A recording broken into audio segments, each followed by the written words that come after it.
Presenting petitions. Reading and receiving petitions. Presenting reports by standing and special committees. Notices of motions. Introduction of bills. Tabling returns and reports. Minister of Energy. Mr. Speaker, I'd like to table response to motion for return 170. I'd like to table the response to question number 146. Provincial Treasurer. Mr. Speaker, I'd like to file with the Assembly copies of a news release regarding Alberta capital bonds, which I announced this morning, together with a fact sheet showing the terms of those bond issues. Minister of Culture. Mr. Speaker, I'm pleased to table an announcement between the Alberta Historical Resources Foundation and Heritage Canada for an Alberta Main Street program. Introduction of special guests. Mr. Speaker,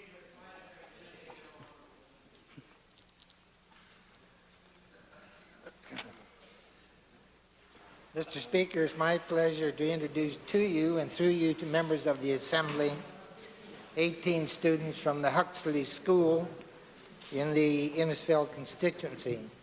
They are accompanied by 2 teachers, Mrs. Christie and Mrs. Watson, and 2 parents, Mrs. Culver and Mrs. Laurie Painter, who is also the bus driver. They are seated in the public gallery, and I would ask them to rise and receive the warm welcome of the House.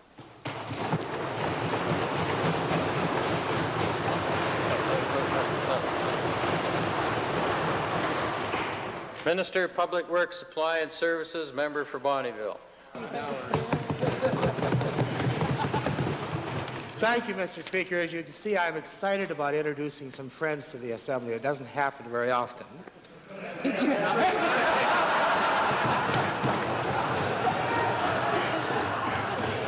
and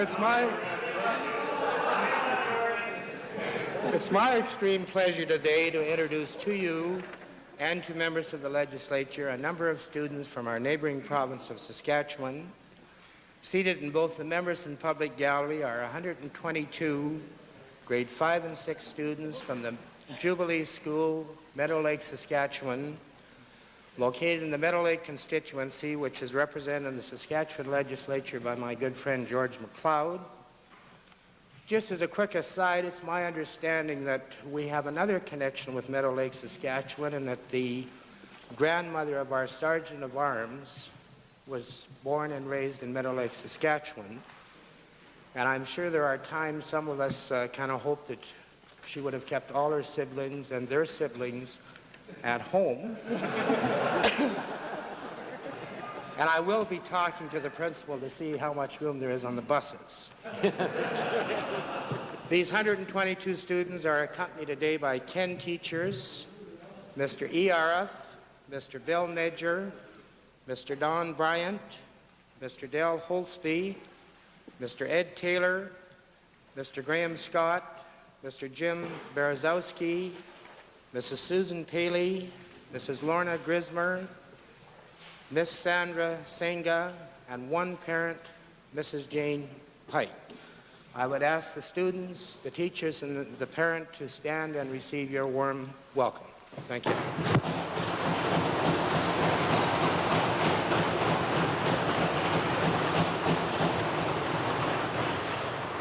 Minister of Culture. Mr. Speaker, it's my pleasure today to introduce to you and to members of the Assembly 6 leaders of ethnocultural organizations in the city of Edmonton. They are seated in the members gallery, and they are Mr. Oscar Proeda, Secretary of the Canadian Hispanic Congress Edmonton Chapter, Dr. Yadzay, the President of the Hungarian Cultural Society of Edmonton, Dr. Mohammed Naki, President of the Pakistan Association of Alberta in Edmonton, Mr. Randall Heil, President of the Heritage Agricultural Society, Mr. Lac Fernando, President of the Sri Lankan Canada Friendship Association of Edmonton and District, and Dr. Garcia, President of the Edmonton Spanish Center Cultural Society. I'd ask them to rise and to receive the warm welcome and the thanks of the Assembly for their contribution.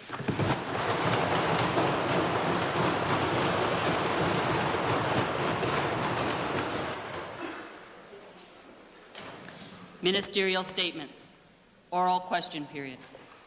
Mr. Speaker, I'd like to direct the first question to the Minister of Community and Occupational Health.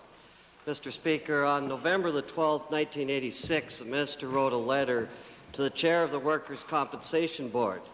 Mr. Speaker, this letter is really a directive from the Minister.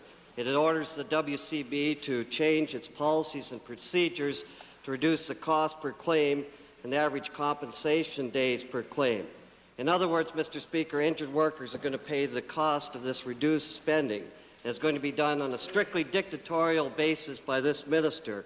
And already hundreds of people have been cut off with virtually no notice at all from workers' compensation. My question to the minister, how can the minister justify this high-handed approach, and is he aware of the hardship that has already been placed on injured workers in this province?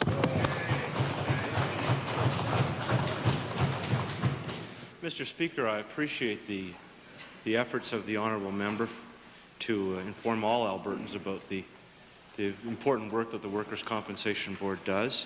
And as Minister responsible for policy setting within the Workers' Compensation Board, I did in fact write to the Board to express my concern on behalf of all of my government colleagues about the trend that I was seeing and that was concerning us with respect to cost of claims at the Board.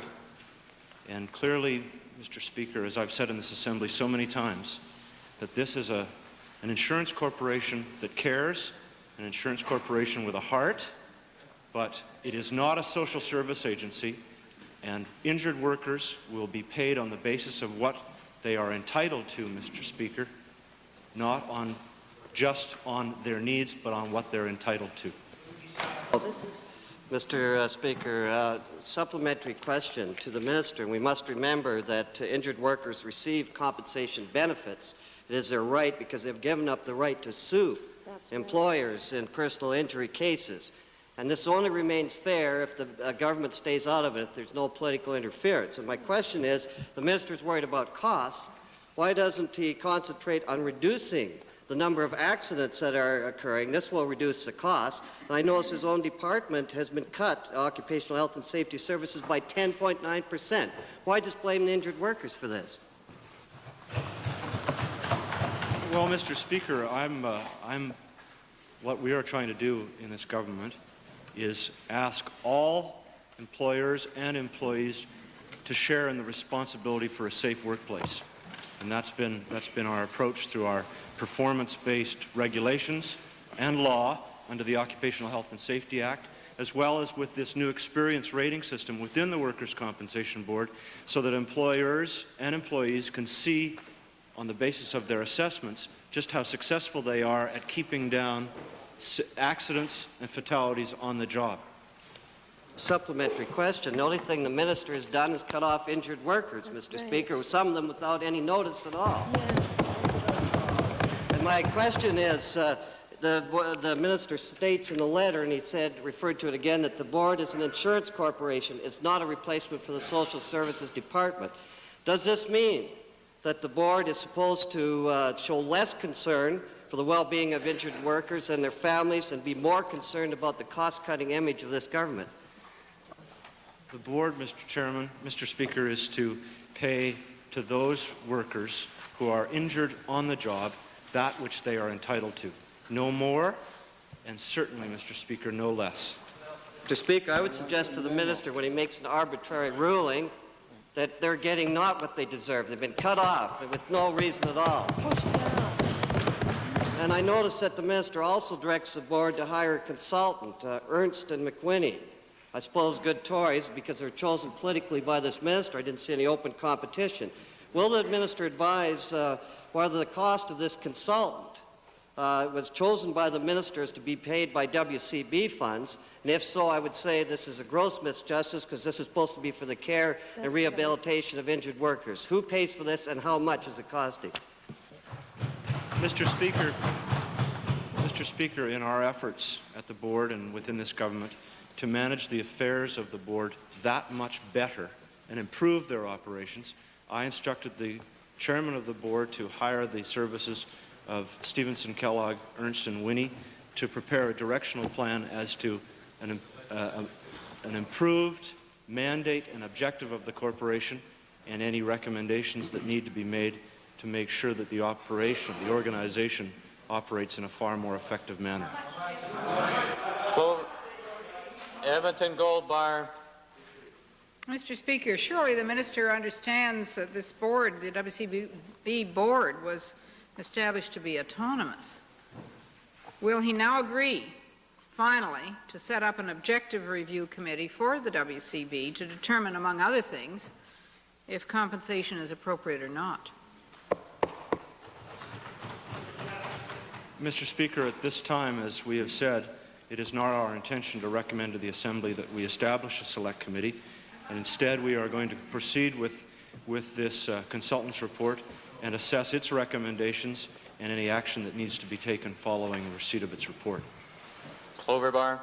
Mr. Speaker, the Honourable Minister, in light of the fact that the petroleum industry has been having some ups and downs and quite often relatively untrained workers are in the field at this time, is one of the things we've been told by the industry.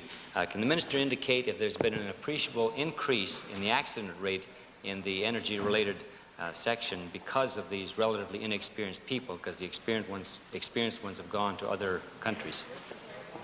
Mr. Speaker, I reported in the Assembly some weeks ago about the efforts that were undertaken by our occupational health and safety inspectors during that high period of activity in the oil patch in November, December, and January. In fact, we did a major blitz of inspections of some 280 service and drilling rigs during that time, and found, in fact, that workers on the rigs were reasonably well trained. There wasn't a concern there, not as much as we would have expected, and that the green hands that we expected to see were not there in as many numbers as we might have expected, and in fact were reasonably well trained as well, and that by and large regulations were being followed, and that safety was a priority amongst those workers. If I may, Mr. Speaker, I should add that I've had the opportunity to meet with representatives of the Independent Petroleum Association, Petroleum Services Association, the oil well drillers and contractors, and expressed to them my and our government's very deep concern about safety in the patch, and that, in fact, what we were trying to do was to make sure that safety was a responsibility not only of the owners of the lease, not only the workers on the lease, but all people in the patch.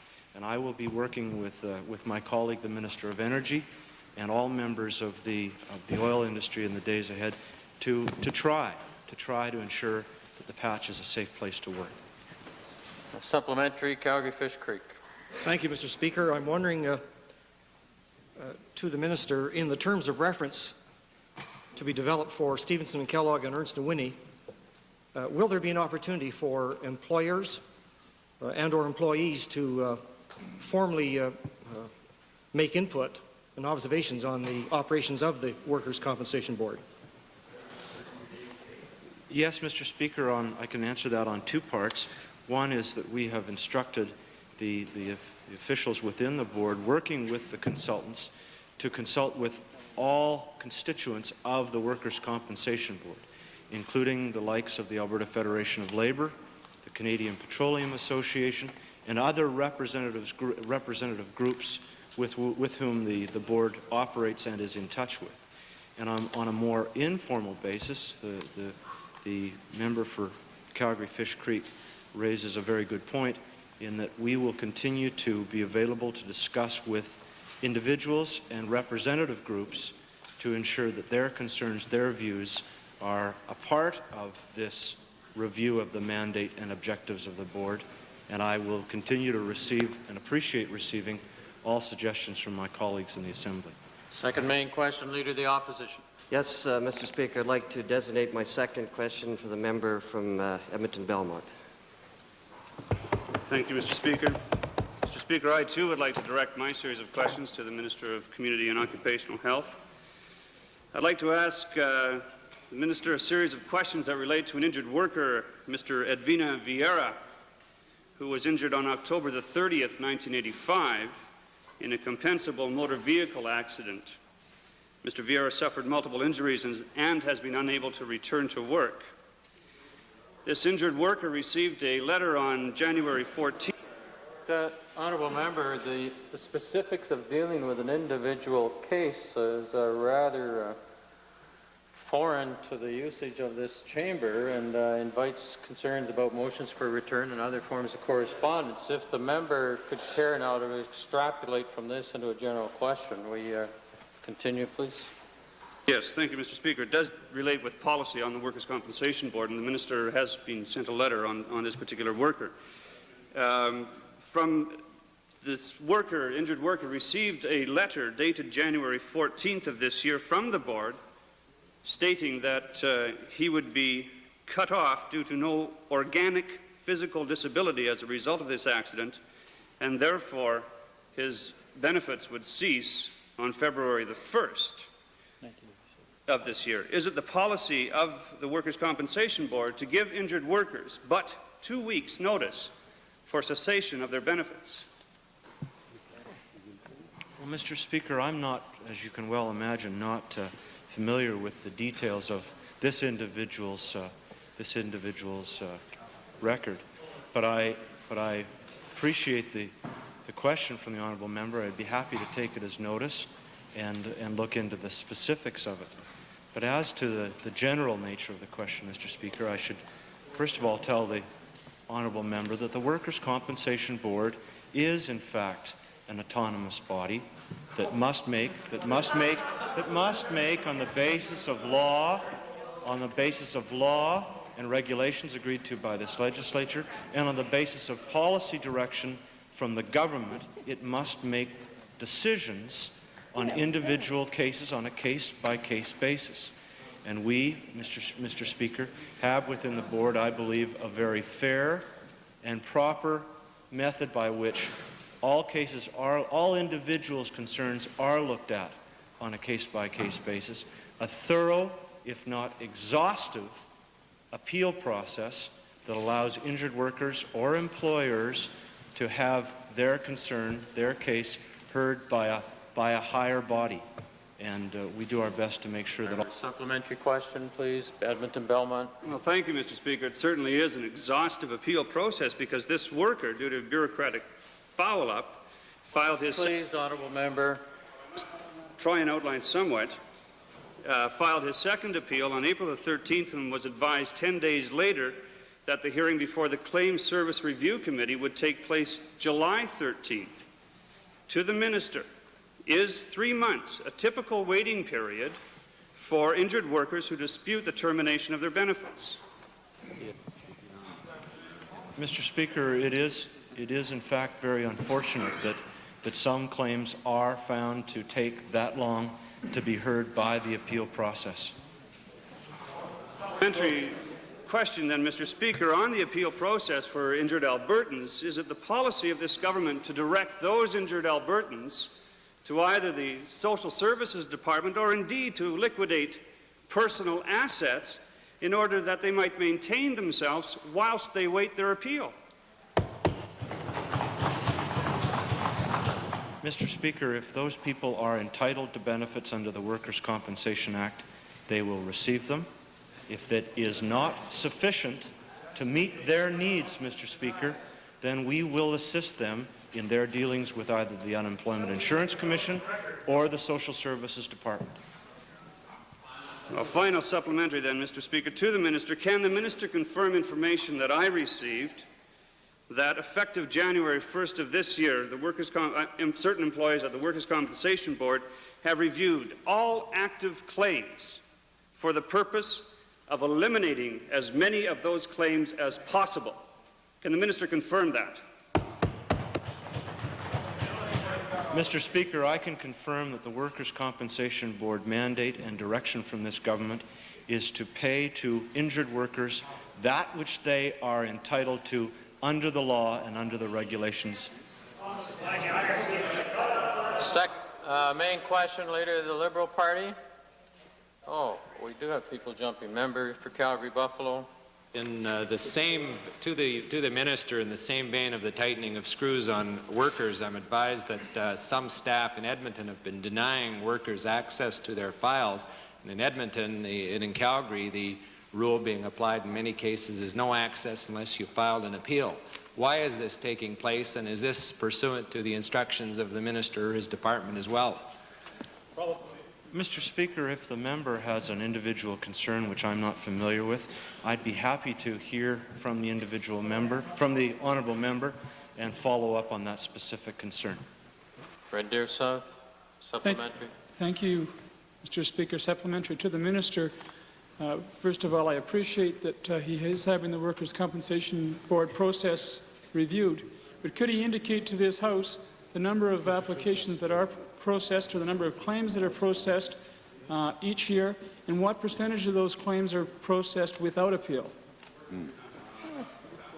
Mr. Speaker, it's the numbers that I'm familiar with are some 65,000 claims in the past year, and my best estimate is that some 61,000 of those go through without appeal. Here's the member for West Loch Sturgeon. Mr. Speaker, before the minister in charge of workmen's compensation applies for damages due to political injury, I'll direct my attention this time to the Minister of Agriculture. Mr. Speaker, on April 30th it was announced that an additional $64 million subsidy was provided, or will be provided by the federal government for farmers to cushion a 40% jump in grain freight costs, but it will be paid to the railways. Is the Minister of Agriculture, since the Minister of Agriculture stated his intent, which with no specific plans, just a bit of arm waving, to provide payments directly to the producers, what has the minister done to ensure that the subsidy would be paid to the producers of this province in the future? Mr. Speaker, in response to the honourable member from West Loch Sturgeon, and I'm sure the honourable Minister of Economic Development and Trade, under whom transportation falls, would like to supplement my answer, but we are delighted that the federal government saw fit to offset these increased costs for our farming population at this very difficult period of time. In addition to that, I'm curious as to whether the honourable member from West Loch Sturgeon is endorsing our proposal whereby the CRO benefit goes directly to the farmer rather than to the railways. Mr. Speaker, I'm glad he asked that question because I'm very interested in Mr. Speaker. Could the minister outline in any form of detail how he will pay subsidies to the farmers? Who gets it? When? Where? How often? Lump sum?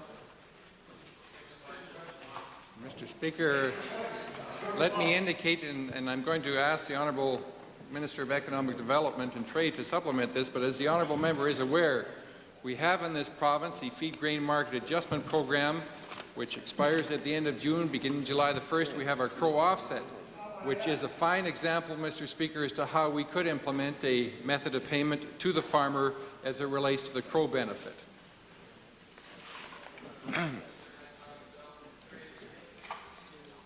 Mr. Speaker, I'm pleased that this question has been raised in the House, and it deals with certain elements of federal legislation, the Western Grain Transportation Act, where each year prior to April 30th, a determination needs to be made with respect to rates for grain.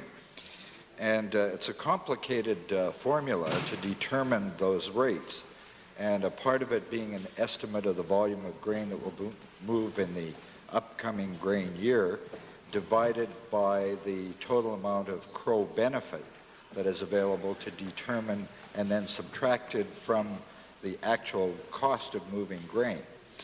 The government saw fit, the federal government, to provide a subsidy. That really points up, Mr. Speaker, the importance of the Alberta government position that's been often stated and well known, that the producer should receive the Crow benefit, because as a result of this subsidy, our users of feed grains in Alberta are impacted negatively, or in other words, don't receive the same benefit. Now, with respect to the member's question about how that benefit could be paid to the producer, we have a task force involving a number of MLAs of the government caucus and the former Minister of Economic Development, working closely with myself and the Minister of Agriculture to develop that process, bearing in mind that Gilson, Hall, and the GTA all recommended that the producer receive the Crow benefit. Speaker, well, this is interesting. We now have a task force that's wandering around. Next we'll be hearing Stephen Kellogg will be hired there too, telling what to do. In other words, you don't know how you would put the subsidy out there. Could, Mr. Speaker, could the Minister of Agriculture then tell the House if the effects, since the effects of Mr. Planche and his associates have failed in convincing the federal government to consider a producer payment, whether he's still considering keeping the exorbitant fee at which they are retained?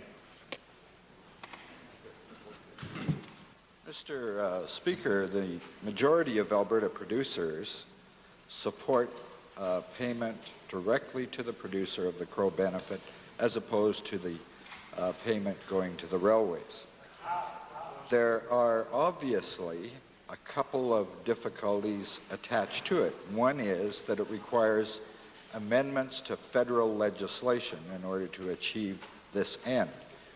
I mentioned a very important aspect is that the three major studies that have been undertaken on this, including Gilson, Hall, and most recently the Grain Transportation Agency, all recommended payment to the producer. And in the GTA report, there were some suggestions as to how it might be done. We believe that those can be modified. There is a difficulty or some challenges with respect to dilution and some other aspects that are being dealt with. And in due course, we will develop and advise the members of the Assembly how we propose that should be done. Mr. Speaker, it's very evident they have no idea that they'll get any money from the federal government. It's just a ploy or a shell game to try to convince the farmers that they're going to distribute federal gold amongst them. In view of the fact that there's no money being transferred from the federal government directly to the province to distribute to the farmers, in view of the fact that the Planche lobby is ineffective, in view of the fact that even you have not, or even the government has no plan on how to distribute. In view of the fact this is a supplementary question, please. Can, Mr. Speaker, can they at least now cancel that patronage job given to Mr. Planche until you come up with some idea as just to how you're going to distribute the money that you appear that you're not going to get anyhow?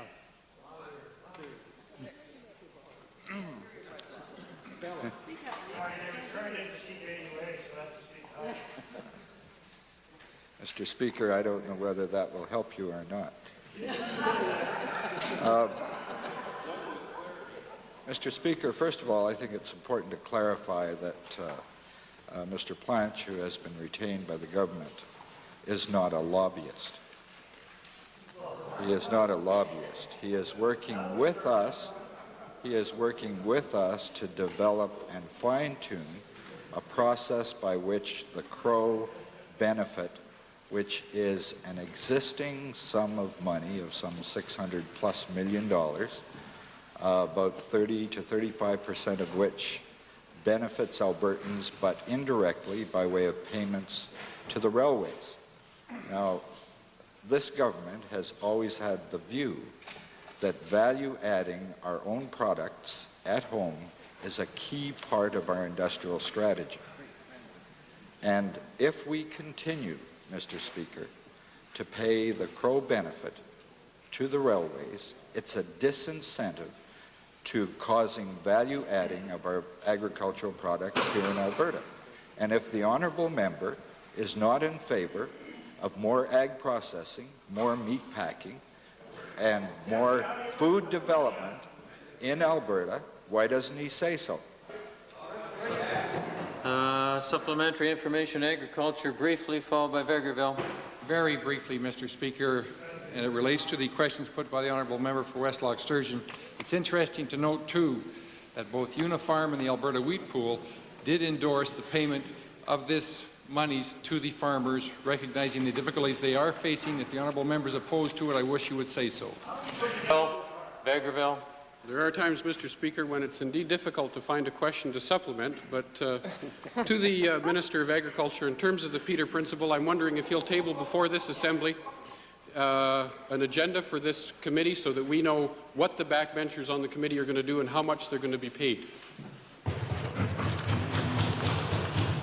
Mr. Speaker, as the honourable member is aware, we've traditionally been very forthcoming with all information. We're very happy to respond in a very positive way to anything that he would like, as I've done in the past, and I look forward to sitting down with him in the future to see if we can accommodate him. Member for Little Bow, followed by the member for Red Deer North. Mr. Speaker, my question is to the Premier. The Prime Minister is in Alberta today, and that's what I thought too. My understanding is he does not intend to visit Edmonton or Calgary.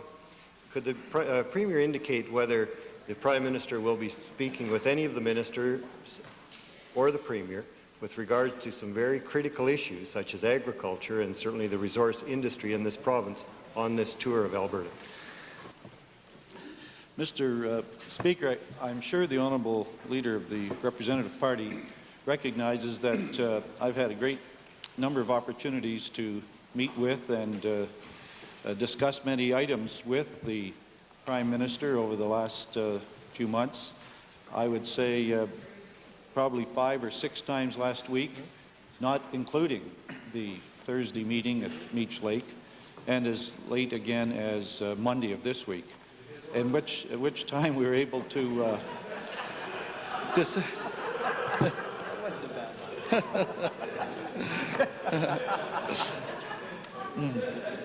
Sometimes my own sense of humor makes me appreciate that comment. But which time I've had plenty of opportunity to discuss with him matters in the resource area and agriculture. And I've felt, frankly, that while it was their decision, that meeting with Albertans, individual Albertans as much as possible in their homes and communities, would be an excellent way for the Prime Minister to get additional input on problems and concerns and opinions in Alberta. Supplementary question. Could the Premier indicate in terms of those 5 or 6 meetings and even the Meech conference whether the subject of the Western diversification package was discussed and whether there's a potential for an announcement during this trip, or will that announcement be forthcoming rather soon? The answers to those questions are yes, no, and yes. What was the question again?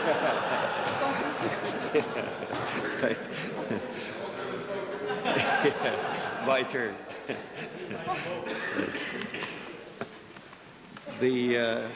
Mr. Speaker, supplementary to the Premier, in terms of the Prime Minister's visit to Alberta, is there any indication that there will be a prime announcement with regards to agriculture and some of the deficiencies that agriculture is presently facing? Mr. Speaker, there is nothing in the discussion that I had with the Prime Minister that would lead me to the belief there was a major announcement to be made in the course of his visit here, but he's Prime Minister of Canada, and I'm sure he has judgments to make himself and may decide to do something. I can't comment on that. Louise, table officers 2. The Premier might point out to Mr. Mulrooney there's a huge part of the province north of Red Deer. But specifically, was there an invitation given to the Prime Minister to either meet with the government or the legislature while he was in Alberta? Mr. Speaker, in the course of my discussions with the Prime Minister, I'm sure we talked about a variety of meetings that might be helpful. I did not suggest meeting with the legislature. Member for Edmonton Meadowlark. Mr. Speaker, to the Premier, is the Premier expecting to get an update from the Prime Minister on the progress of the much-touted, long-awaited Western Diversification Program from Ottawa? That was asked by the Leader of the Representative Party, Mr. Speaker. However, that matter is being discussed on a daily basis between ourselves and the federal government, particularly with the Deputy Prime Minister, who has been given overall responsibility for that initiative, and various ministers of our government. Red Deer North, followed by the member for Edmonton Mill Woods. Thank you, Mr. Speaker. To the Provincial Treasurer, over the last year, many small businessmen and women have had to cut back their expenses anywhere from 25 to 50 to 60% or more, obviously far in excess of government cutbacks.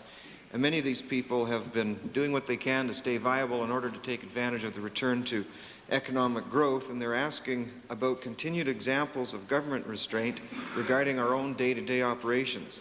Does the Provincial Treasurer have guidelines or initiatives in place for ministers and their departments which will continue to promote cost effectiveness and efficiency in our day-to-day operations?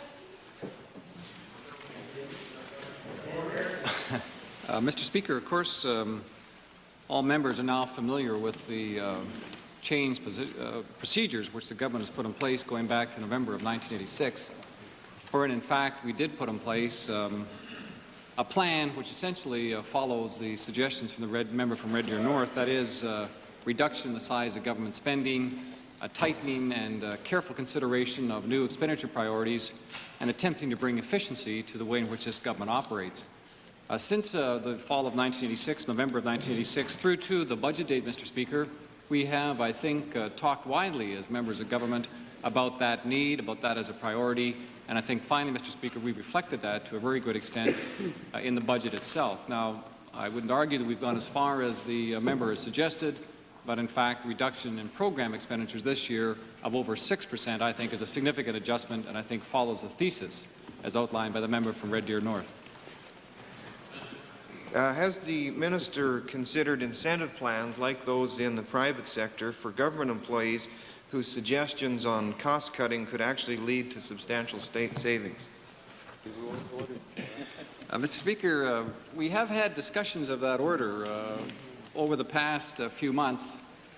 Those discussions, to some extent, are a little more difficult to implement, but I should note that we do encourage, in fact, creativity and changes in the way in which our governments operate, the systems side in particular.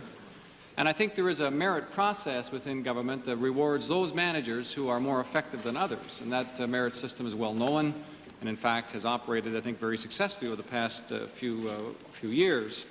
However, Mr. Speaker, in considering the increase in fees which are now taking place across the range of government programs, there has been suggestions to us that, first of all, we should operate on the basis of cost recovery so that the citizens of Alberta are paying for roughly the kinds of services that they're getting in terms of the fees that they pay. But moreover, there has been suggestions that we could reward in some fashion those managers who find ways to more efficiently manage the resources that are available to them. If the member has some suggestion, Mr. Speaker, I'd certainly appreciate it, or if any member has a suggestion as to how we can improve the efficiency of government, I would certainly appreciate that suggestion, because I think all members of the Assembly are attempting to encourage just that end. Final supplementary, Mr. Speaker. Is the minister asking his fellow ministers to increase the use of sunset provisions in their various programs, which would cause all government programs to come under increased scrutiny for effectiveness on a regular basis? Mr. Speaker, I am one who agrees with what I refer to as program review, which in fact allows us to look at a variety of programs which have been in place for some time.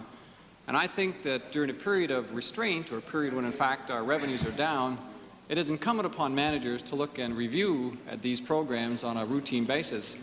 We did a certain amount of that, Mr. Speaker, over the past budget process. The socialists across the way, of course, criticize us for some of those adjustments, but I think it is incumbent upon government to deal with the downsizing of government, to make government more efficient, and to review clearly those programs which have been with us some time. We are now in the process of program review, and I think all ministers have that specific responsibility and certainly share that goal. Final supplementary, Red Deer North. Filling that, Little Bow. Mr. Speaker, a supplementary question to the Provincial Treasury, and it's with regards to the term used of cost recovery. I understand the government has implemented in the areas of corporate registry services and property registration a user's fee. And the projected possibility at this time is that there will be a profit made in those areas more than cost recovery. And my concern, Mr. Speaker, to the Provincial Treasurer is that that causes an undue burden on some of the private sector people, small businesses in the province. Is the minister prepared to review that matter and maintain the cost recovery concept rather than a profit-making concept? Mr. Speaker, I know from my term in this office that the member from Little Bow essentially shares the view that cost recovery is probably a good principle to have in our budget process, and I don't think there's any disagreement between he or I or the government and him with respect to that view. But it is not the government's intention to charge more than cost recovery, and if in fact there is so-called profits being generated by those charges, we would review those during the next budget period. Westlock Sturgeon, followed by Edmonton Kingsway. Mr. Speaker, is a supplementary to the Treasurer and possibly to the Premier in line of being able to cut government costs without affecting efficiency and delivery to the taxpayers. Is the Treasurer and the Premier thinking of giving any instructions to their members, government members on the Members' Services Committee to support opposition motions to cut salaries and indemnities allowances, expense allowances by 10%? Mr. Speaker, I guess the honourable members should make the case in the House or in the committee as to whether or not there is an unfairness in compensation to members of the Assembly. Edmonton Kingsway. Mr. Speaker, I have a specific example of a fee increase. It's for the licensing of mutual fund salesmen from $50 to $300. Would the Treasurer assure us that that is merely a cost recovery fee and not a fee in lieu of taxes or a money-making scheme in lieu of taxes? Mr. Speaker, of course, I don't think the member expects me to have either at quick reference or in front of me a detailed list of all those fees which have been changed over the past few weeks by a variety of ministers, Mr. Speaker. But I can give the assurance to the Assembly and to the member that, as I've said to the member from Little Bow, it's not our intention to generate profits from these fees, but to essentially recover the costs, which have been fairly large in most cases, of those services provided by the users of the system. Edmonton Millwoods, followed by Edmonton Meadowlark, if there's time. Mr. Speaker, my question is to the Minister of Technology, Research and Telecommunications. On April the 30th, during his budget estimates, the Minister spoke sympathetically about the concept of local measured service, whereby subscribers would pay for each and every local telephone call they make. My question to the Minister is, can he advise the House whether it is his government's policy to have AGT, Alberta Government Telephones, maintain the present practice of providing affordable telephone service for average Albertans, or is it his intention to introduce local measured service as a favour to his government's big business friends? Mr. Speaker, the commentary during the estimates arose, as I recollect, out of a discussion of balancing high users and the costs they impose upon the telephone system because they tie it up for extended periods of time. And in that light, I indicated that one of the possible solutions is local measured service. Mr. Speaker, I want to assure all members and all Albertans that the government is committed to an affordable, economic, and high-quality telephone service. In order to achieve that, Mr. Speaker, it is important that in the future we have some means of assuring that those firms, or for that matter those individuals, but I think primarily firms, would have to pay if they tied up a circuit for a long, long period of time, because that imposes a very high cost in terms of adding capacity to the system, and that was the background for those particular comments. Supplementary question, Mr. Speaker. What we're talking about is the kind of service that is in place now in the UK, New York, Massachusetts, and other jurisdictions, which charges for every local call that an individual subscriber or small business makes. And I would ask the Minister, has his department or AGT made any studies of the impact of local measured service that would have in Alberta, in particular the kind of impact it would have on schools, senior citizens, hospitals, voluntary organizations, small businesses, and average Alberta families? Examples, honourable member. Minister. Thank you, Mr. Speaker. Mr. Speaker, in connection with local measured service and the question about whether studies have been made within Alberta or by Alberta agencies, the response is not to my knowledge. However, for the information of the honourable member, there is, as I am advised, a fair bit of information based upon others who have studied, from studies by others, of those systems that were referred to. And I am told that there are some indications that about 60% of telephone subscribers actually wind up paying less, and that is because they use the telephone rather infrequently, and therefore their calls, and that's for the individual subscriber, what I will call the usual use for a homeowner, actually costs less. And so that is at some variance with the premise that the questioner used, the honourable member used in his first question. Mr. Speaker, there are many groups, including the Consumers Association of Canada, the Canadian Federation of Independent Business, and many others, who have very deep concerns and opposition to the concept of local measured service. My question would be, will the Minister commit himself today to hold comprehensive province-wide public hearings before any introduction of local measured service in Alberta? Mr. Speaker, I would be sure that there would be very extensive review and consultation before such a concept were considered in a serious way. I would also want to assure that any system produced for the normal usage of the telephone, a rate that was no higher and perhaps lower, and I would suggest that that is the objective of the groups that the honourable member makes reference to, and that can be possible through local measured service, as I understand it. So one shouldn't equate higher telephone rates in total with local measured service. The two are not necessarily compatible in any sense. Supplementary to the Minister, the real reason and the driving force for local measured service is the large corporate users of long-distance service. My question to the Minister is, has he done any study to determine what additional corporate contributions might be received by the Conservative Party as a result of local measured service being introduced here? Thank you. Chair recognizes Edmonton Meadowlark.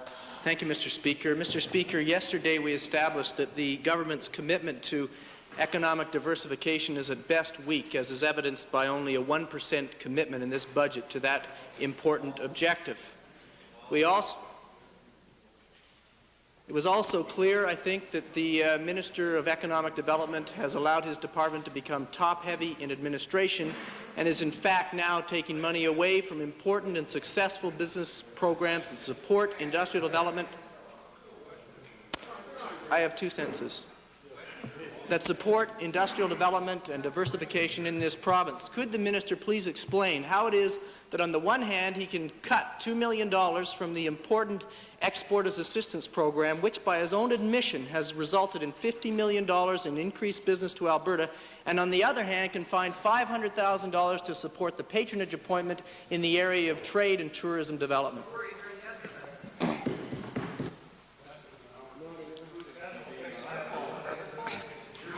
Mr. Speaker, I think I provided the honourable member with the answer yesterday, and if he'd refer to the document that was filed with respect to the Export Services Support Program, that was a sunset program with a capped amount of funds of $7 million, and the reason for the reduction in the current year is because that cap is going to be reached. Now, I also indicated in my response yesterday that it will be reviewed by the government at that time. Mr. Speaker, I was reviewing today a recent StatsCan report on job creation in Canada, and the statistics covered the period 1978 to 1984 for all of Canada, the net new jobs created in Canada. And the total number for Canada was 814,000, of which 130,000 were created in Alberta, the second highest in Canada, 3 years of which were years when the province was experiencing deep difficulties as a result of low oil prices. Mr. Speaker, that's an example of the kinds of things that are happening in Alberta in terms of job creation by the private sector, supported by the government. Time for question period has expired. Might we have unanimous consent to finish this series of questions? Opposed? Edmonton Meadowlark. Since the, Mr. Speaker, supplementary to the Minister, since the Minister continues to resort to this argument that there's a sunset clause on this particular program and that he has to review it yet, why is it that he is able to admit that there are $50 million of successful new business deals as a result of that program, and is he saying that he hasn't got enough power in Cabinet to get that sunset clause lifted on a program that is clearly working? Mr. Speaker, it wouldn't be appropriate to review it until we've run out of funds. We still have funds to respond to requests from the private sector. You just cut $2 million from the program. It seems to me that that's a significant difference. Thank you, Mr. Speaker. Can the Minister please confirm for the House that his department has stopped accepting applications on November 1 under the Market Development Assistant Program that's halfway through the year because it ran out of money despite the fact that there was tremendous private sector demand for that program? Mr. Speaker, that is one of our really outstanding programs, the Market Development Assistance Program, and the demand for it is quite high. What we do is there's a similar federal program that is available, and we refer exporters to the federal program, and then we respond subsequent to that and supplement it. Mr. Speaker, there are still funds available in the current year's budget. The amount budgeted is $750,000, which is the same as what was budgeted last year. No reduction in the amount of funds available. An important program and remains intact from the previous year. The point is, Mr. Speaker, that while there isn't a reduction, there wasn't enough last year. It's very likely there won't be enough this year. Why would the Minister not increase the funding to that program to meet the clear demand for that program when, on the other hand, he can find enough money to hire Hugh Planche to a patronage position, and he can still find enough money to send public servants to trade shows in Toronto when he can't send private sector entrepreneurs to those trade shows in a trade show as recent as March of this year? Mr. Speaker, perhaps the honourable member should talk to his leader to determine which priorities his party has, whether or not it is important that the Crow benefit be paid to the farmers. Maybe you should have a little chat with your leader. And we believe that it's an important initiative, and we need to apply every effort we can to achieve that end. Mr. Speaker, in the course of budgeting, for the department, and there was extensive discussion on this yesterday. There was a great deal of care and attention to the various program elements that exist within the department. And we believe that the focus is appropriate, that we have a strong capability to support the private sector, and that we will continue to do that. The honourable member made reference to our trade initiatives, and it's tremendously important that we continue our trade initiatives, and we have established the Office for Commissioner for Trade and Tourism that improves the opportunities for our exporters to access markets. Also, we have added to our program capability and ability to respond to specific requests from the private sector through Vote 6. These are all important initiatives that are added to those that were already in place in the department. Supplementary, Edmonton Highlands. Thanks, Mr. Speaker. I wonder if the Economic Development Minister will agree to consult with his colleague, the Minister for Career Development and Employment, in order to convince him that that $100,000 windfall that can now go to any single employer ought not go unless it is specifically targeted to those industries which constitute emerging businesses which will promote the real diversification of Alberta. Mr. Speaker, the Minister of Career Development and I do discuss the very important matters related to job creation on a regular basis, and will continue to do so.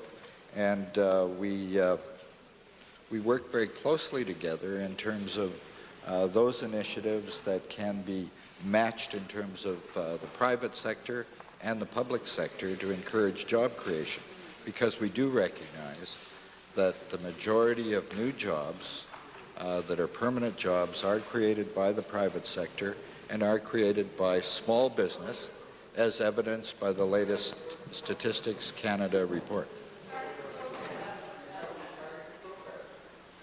Time for question period has expired. Orders of the day. Committee of Supply.